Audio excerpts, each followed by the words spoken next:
Hi, Jennifer Bajma with Access Property Management Group. Today I want to talk to you about tenant screening tips and tricks. First of all, I just want to say that there's no shortcut to screening a tenant. It's really important to be thorough and to make sure that you make each person jump through all the hoops that you set up to make sure that you screen each person the same.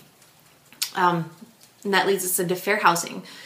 With fair housing, there's federal classes, there are state classes, and there are also local classes that are protected under fair housing laws. If you haven't heard of fair housing, or you're not sure what your local classes are, your state classes, make sure you look that up, because that's really important to know for advertising and with talking with people who's protected. It's also very important to know what can be considered discrimination, just to protect yourself.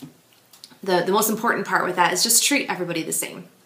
Just treat everybody the same when you are doing your screenings, your showings, when you talk to people on the phone.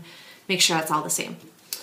At our company, and you'll often find with a lot of property management companies, they'll do criminal background check, they'll do a landlord background check, a credit background check. We also verify their ID, and we'll verify income with pay stubs also. Depending on where they fall, we may require a cosigner. Or that might be a way that somebody could become approved is by having a cosigner, or may increase their deposit.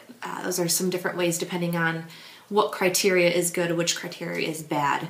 We have a written down screening policy, which is always good to have as well, and that helps with making sure that you don't discriminate against people with fair housing by having that written screening policy.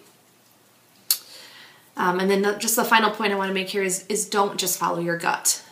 First instincts, that's when I first started in property management, that was something that I was taught, is follow your gut, and that's not the way to go. The way to go is to follow the facts and to do your background checks and to do your screening and make sure you're doing that fairly and you're treating everybody the same. That's all I have for you today. This is Jennifer Bajma with Access Property Management Group.